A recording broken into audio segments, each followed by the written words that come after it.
So welcome back once again to this fantastic golf course here in Spain, Finca Cortezen. This is the second video in the mini-series looking at the hips, and today's lesson is focusing very much on the downswing, how we initiate the downswing, and then what you need to do through impact to ensure you're getting the most out of your golf game, and also going to help you hit the ball a little bit further.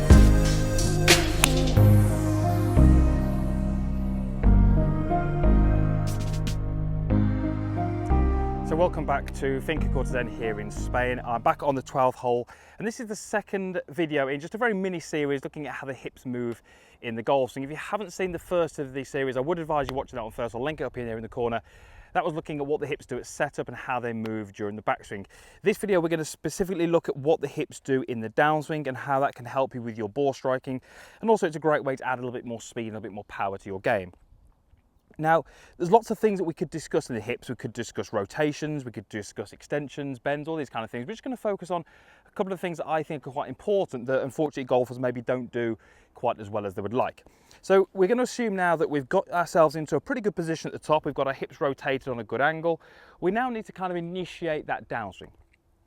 Now what we said a moment ago, in that first video, was we said that the trail hip, which is my right hip, would be higher than the lead hip at the end of the backswing. That's absolutely fine. We need to make sure that as we're starting our downswing, we're shifting pressure to our lead side, but we're doing that and keeping the lead hip lower than the trail hip for a period of time, not too long. What I'll see all too often is golfers from the top, they kind of make this movement here where this lead hip kind of rises too much, tends to create a little bit of tilt up on the upper body away from the target, and they struggle to get the pressure onto that lead side, and they struggle to strike the golf ball. Very often these golfers are under the impression they should bump the hips, which, you know, that's probably correct, but it's how we do that that's really, really important. So what I almost like you to do, and I used this kind of terminology in a video a few months ago, I want you to feel from the top that you almost feel as if you're falling into this left hip, this left knee, this left foot. So the lead hip is staying a little lower, and that's enabling me to get my weight forward and my pressure forward and start to get myself more into my lead side. When I get my lead arm to about halfway down in the downswing, I would like to have most of my pressure, about 80% under that lead side. How we move the hips is absolutely key to whether that happens correctly or not. If I am that golfer who bumps this way, I'm not going to get that pressure into that lead side. It's going to stay on this back foot for too long, and then I really struggle with contact. So we're going to go up to the top, and we're going to feel that we lean and fall onto that lead hip, keeping it lower than our trail hip as we get to about this left arm parallel. Now we can start to really use that energy that we've created by that first move to get ourselves into our follow-through position. So now we're going to talk a little bit about your belt buckle or the button on your trousers.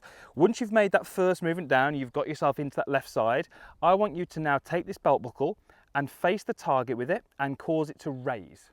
So what I mean by that would be I'm going to take my belt buckle, I'm going to rotate it towards the target, and I'm going to raise it upwards. So I'm rotating and raising. Now, my belt buckle can't raise on its own. That's really my legs that are doing that. But as we start to go from this position here towards our end position, what we're actually doing is extending these hips.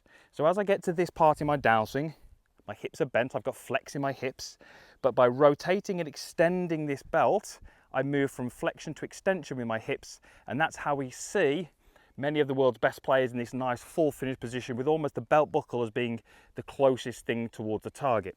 Many of you who struggle with distance will actually have, as you rotate, you might have the belt buckle facing the target, but it never really extends. You're not using the legs well enough, you're not using the ground well enough.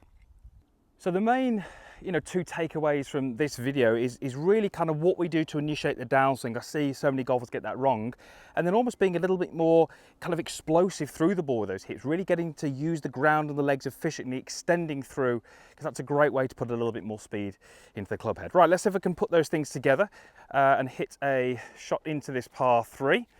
It's a fairly long one, so I've got 5-iron, and I think I'm probably going to need all of it, and I might still struggle to get back to that flag.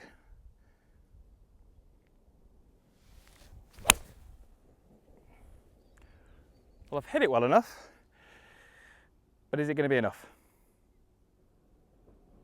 Just a little short. I knew I was struggling with that club, but it was a good strike. I'll be happy with that. Okay, thank you very much to this fantastic golf course, Finger Courts for hosting me. Hopefully you enjoyed those 2 videos. You can get the hips working. It's a great way to start to really elevate your ball striking, hit it a little further, be a little bit more consistent, and who doesn't want to do all of those things. Thanks for watching. Usual stuff is down below, comments box, like button, and also the subscribe link, which is down there, but there's also a clickable one over here as well. We'd love you to be part of the channel, and together we can hopefully help you play some of the best golf of your career. Thanks for watching.